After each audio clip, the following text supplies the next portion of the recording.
Kita ke Rocky Gerung. Namun sebelumnya kita menonton video seorang pejabat dari partai di Afrika Selatan yang ingin negara Afrika mendirikan negara konfederasi atau negara bagian dengan mata uangnya di-print menggunakan kekayaan alam Afrika. Di mana itu semua sejalan dengan ide Putin, yaitu membuat Afrika untuk menjadi satu negara atau state atau menjadi negara United States of Africa sehingga berada dalam negara G20.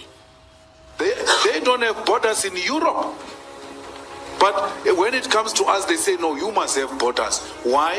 The division of of Africa is what makes them thrive. They thrive on the division of the African continent. Can you imagine the minerals of DRC combined with the minerals of South Africa and with a new currency based on the minerals? What we can do to the dollar if we become a United States of Africa? With our minerals alone, we can collapse the dollar. We can collapse the strong pound that is based on gold, yet they don't have a gold mine. So why do you allow such things? There were no borders, and we must all of us unite in that call. Free movements of peasants, free movements of goods will make this country flourish.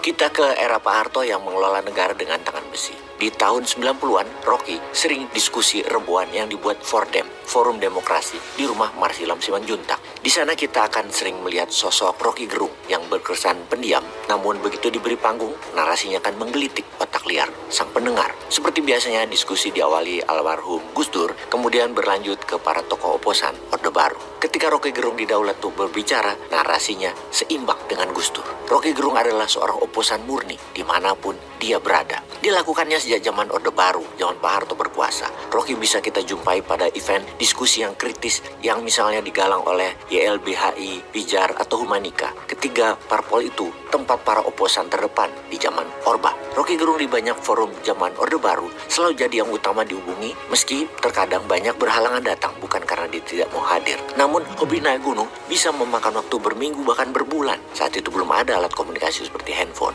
Diskusi-diskusi pada rezim SBY bersama elemen buruh, mahasiswa, tani, nelayan, dan lain sebagainya sering dilakukan demo besar selama SBY berkuasa. Misalnya Mei 2008 menentang kenaikan BBM, ada Rocky Gerung. Zaman itu seakan tiada hari tanpa demonstrasi, dari soal BLBI, kenaikan BBM, Century Gate, dan lain sebagainya. Diskusi rutin di banyak tempat. Jika hadir Rocky Gerung, selalu dia jadi pembicara favorit. Jadi kawan-kawan aktivis tahu persis kritisme Rocky Gerung itu sudah sekian berganti orde. Selama itu pula sosok Rocky Gerung tak pernah berubah, bersahaja, sederhana, dan selalu tajam. Saat ini Rocky Gerung tajam menyoroti ketidakberesan pengelolaan negara. Rocky pernah ikut kuliah di 4 fakultas seperti fisika, ekonomi, politik, dan filsafat. Semuanya memang tidak diselesaikannya, tapi istimewanya, beliau 15 tahun mengajar di Fakultas Sastra dan Budaya jurusan filsafat Universitas Indonesia, kampus terkemuka. Sangat langka sebagai dosen di UI, apalagi beliau tidak pernah mengambil gaji atau honorarium. Rocky Gerung tiap zaman atau orde memang seperti itu adanya. Bahkan nanti ketika Newman mendapat mandat nih ya,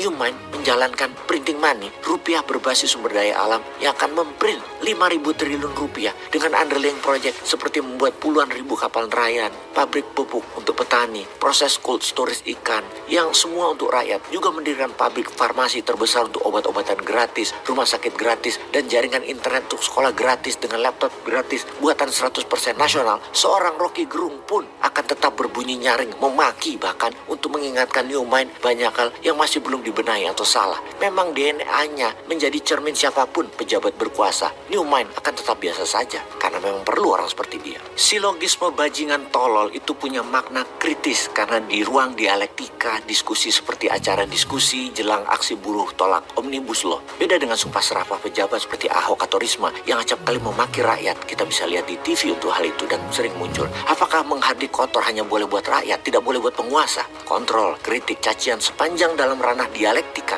diskusi itu biasa-biasa saja. Bahkan di negara beradab, umpatan langsung di hadapan presiden hal biasa. Karena presiden adalah fungsi atau jabatan non-personal yang tidak boleh itu mengancam jiwa. Justru substantifnya ucapan Rocky Gerung adalah penolakan IKN, KKN yang ganas. Bukti ganasnya KKN sudah 4 menteri di era Pak Jokowi jilid 2 ini yang dipenjara. Belum lagi pejabat-pejabat di bawahnya yang banyak korupsinya. Kritikan tentang dinasti politik, pengelolaan sumber daya alam, hutang, dan banyak lagi. Jadi biarkanlah Rocky Gerung itu terus bersuara. Tidak ada motif pribadi, apalagi mengancam kekuasaan. Rocky itu dari suku Minahasa, beragama Kristen. Rocky itu double minority. Biarkanlah Rocky berkata sekeras-kerasnya ke telinga penguasa. Dia hanya speaker dari mampetnya demokrasi kok. Peace.